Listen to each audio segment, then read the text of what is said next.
जनता party, माननीय नरेंद्र भाई मोदी जी, माननीय पुष्कर सिंह धामी जी, माननीय पुष्कर सिंह धामी जी, धन्यवाद जी। आज विजय संकल्प महारैली में हमारे बीच उत्तराखंड देवभूमि से लाखों युवाओं की धड़कन, उत्तराखंड की आन बान शान माननीय श्री पुष्कर सिंह धामी जी हमारे बीच आए हैं। मैं हृदय से इनका बहुत बहुत धन्यवाद करता हूं। साथियों, जो उत्तराखंड है, उत्तराखंड भी हमारे जम्मू कश्मीर की तरह ही है। वहां के लोग, वहां का रहना, वहां का खाना पीना, रहन सहन और वहां के देवभूमि और हमारे यहाँ के देवी देवता जम्मू कश्मीर के सभी हमारा एक साथ मिलता जुलता है। और मैं नमन करता हूं, अभी हाल ही में जम्मू कश्मीर के हमारे ये बनी के बदनौता में जो दुर्घटना हुई, जो मिलिटेंटों ने बहुत ही दुर्भाग्यपूर्ण और बहुत ही शर्मनाक जो उन्होंने काम किया है।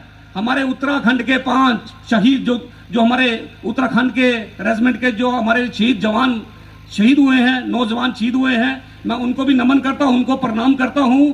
और माननीय मुख्यमंत्री जी के जहां आने से कुछ मेरे दिल का बोझ हल्का हुआ है। और ये हमारे भाई हैं, इनका बड़ा ही आशीर्वाद मुझे प्राप्त है। आज मेरे लिए इतने दूर से जो चल के आए हैं, हम सबके बीच आए हैं, और मेरा भी मनोबल और हमारे सभी लोगों का जो आज और मनोबल बढ़ा है कि आने वाले समय में हम भसोली विधानसभा की जो सीट है भारी बहुमत से जीत के भारतीय जनता पार्टी की झोली में डालेंगे। इनके साथ में बैठे हुए उत्तराखंड के मंत्री विनय रोहिला जी, नमस्कार।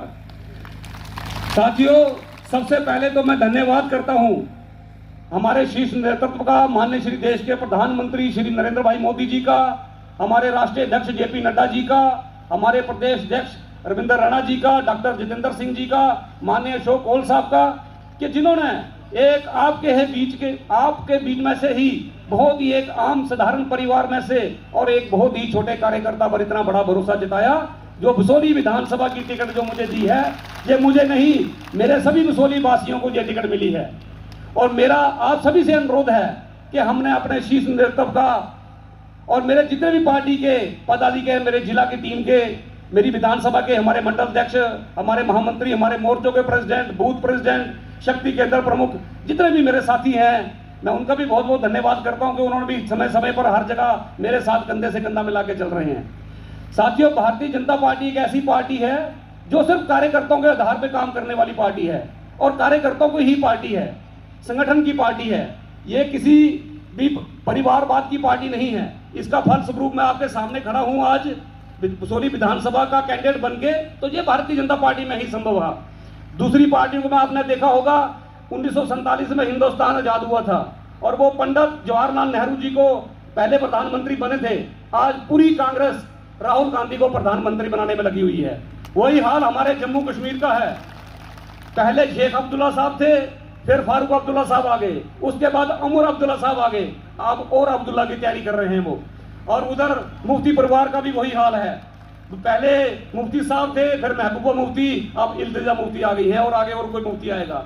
मेरे कहने का भाव ये है कि भारतीय जनता पार्टी हमारे कार्यकर्ताओं की पार्टी है, संगठन की पार्टी है, संगठन के आधार पर काम करने वाली पार्टी है। इसमें हर किसी को मौका मिलेगा। मैं धन्यवाद करता हूं माननीय देश के प्रधानमंत्री मोदी जी का, जिन्होंने हमारी बहनों को भी 33% आरक्षण दिलाकर, मैं पहाड़ी जिले की बात करता हूं, हमारी पहाड़ी जिले में 3 विधानसभा पड़ती हैं, भसोली, बनी और बलावर, और 3 विधानसभाओं में जो 2029 में इलेक्शन होनी है, उसमें एक महिला हमारी एमएलए होगी। कितनी बड़ी बात है। जब भी इलेक्शन होती है, हर पार्टी अपने अपनी घोषणा पत्र तैयार करते हैं। हमारी पार्टी का घोषणा पत्र है कि जो भी परिवार में बड़ी महिला होगी उनको 18,000 रुपए दिए जाएंगे, 2 सिलेंडर फ्री दिए जाएंगे। जो बुजुर्गों की पेंशन 1,000 है, उसको 3,000 की जाएगी। जो हमारी माताएं बहनें विधवा हैं, उनकी पेंशन 1,000 से 3,000 की जाएगी। जो हमारे मराठी लोग के जो भी हमारे गरीब लोग हैं, जिनके पास जमीन नहीं है, उनको 5-5 मरले जमीन हमारी सरकार देगी। जो किसानों के किसान निधि योजना के तहत में 6,000 रुपए जो हमारे किसानों के खाते में आते थे, वो भी 10,000 दिए जाएंगे। 5 लाख रुपए का आयुष्मान कार्ड, जम्मू कश्मीर हर नागरिक के जेब में है वो, उसको भी मोदी सरकार ने कहा कि इसको 7 लाख करेंगे। अनेकों प्रकार की स्कीमें, जैसे श्वेता मैडम जी ने कहा कि हम स्कीमें गिनाने लगेंगे तो बहुत टाइम लगेगा। उसमें गठबंधन करके इलेक्शन लड़ रहे हैं, उनका क्या घोषणा पत्र है?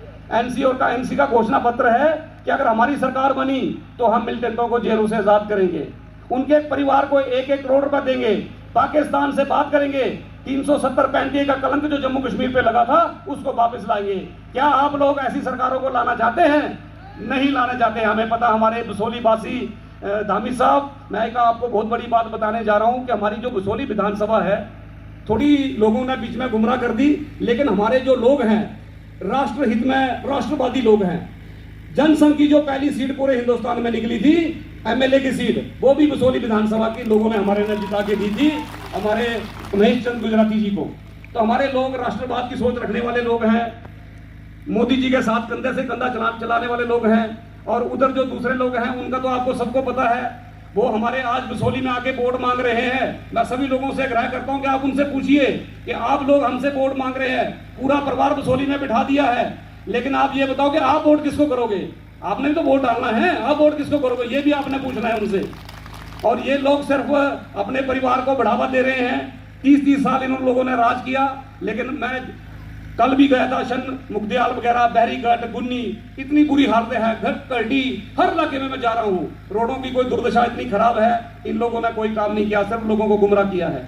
2014 में भी यही लोग एमएलए थे और आज 2024 में भी यही एमएलए हैं। और मुझे नहीं लगता कि कोई किसी भी परिवार में, जब किसी भी गांव में ये इन्होंने जाके ये पूछा हो कि भैया तुम्हारी समस्या क्या है बताओ, लेकिन वोट के लिए डेरे डाल लिए हैं उन्होंने, हम लोगों को गुमराह कर रहे हैं। इन्होंने शुरू से क्या किया है? जात पात की है, शहरों के गांव से लड़ाया है। हमारे छोटे छोटे शहर हैं, लेकिन फिर भी इन्होंने शहर गांव किया है, ठाकुर ब्राह्मण किया है, जात पात की लड़ाई इन्होंने लड़ी है। लेकिन अब हमारे लोग समझ चुके हैं, हमारे युवा साथी आज बहुत समझदार हैं। आजकल सोशल मीडिया टाइम है, 1 मिनट में फोन निकाल के चेक कर लेते हैं भाई सही क्या है गलत क्या है। मैं ज्यादा नहीं आपके बीच में नहीं रहूंगा, क्योंकि आज हमारे पुष्कर धामी जी आए हुए उत्तराखंड से अपने भाई पे आशीर्वाद देने के लिए, हम सभी लोगों का हौसला बढ़ाने के लिए, तो हम सब ने उनको सुनना है। तो मेरा आप सभी से निवेदन है, सभी से मेरी यही अपील है कि आप जिस प्रकार मैं जहां जहां जा रहा हूं, आप सबका स्नेह प्यार आशीर्वाद मुझे मिल रहा है, इसी प्रकार अपना स्नेह आशीर्वाद प्यार मुझ पे बनाए रखें आप। और मैं कोई नेता, कोई एमएलए बन के काम नहीं करूंगा, मैं एक आपका बेटा, आपका दोस्त और एक आपका साथी बन के काम करूंगा। जय आपका फायदा। आज तक पंच और सरपंच की इलेक्शन भी नहीं लड़ी है, लेकिन भगवान भोलेनाथ ने, हमारे बाबा केदारनाथ जी के आशीर्वाद से, अगर मुझे पार्टी ने इतना बड़ा विश्वास किया है, मैं अपनी बसोली की जनता को यह विश्वास दिलाना चाहता हूं कि अगर आपके परिवार का हिस्सा बनने का मुझे मौका दिया है हमारी पार्टी ने, हमारे संगठन ने, तो मैं पूरे परिवार, हमारे जितने भी बसोली विधानसभा के लोग हैं, जितने भी इनके परिवार हैं, मैं उनको उनकी कुछ भी तकलीफ होगी, उनकी पीड़ा होगी, पूरे परिवारों की, पूरे समाज की दुख तकलीफ को, अपनी तकलीफ अपनी पीड़ा समझ के काम करूंगा। ये आपसे मेरा वादा रहा। आप सारे यहाँ भारी संख्या में आए, सभी ने मुझे आशीर्वाद दिया, आप सबका बड़ा बड़ा धन्यवाद। जय हिंद, जय भारत।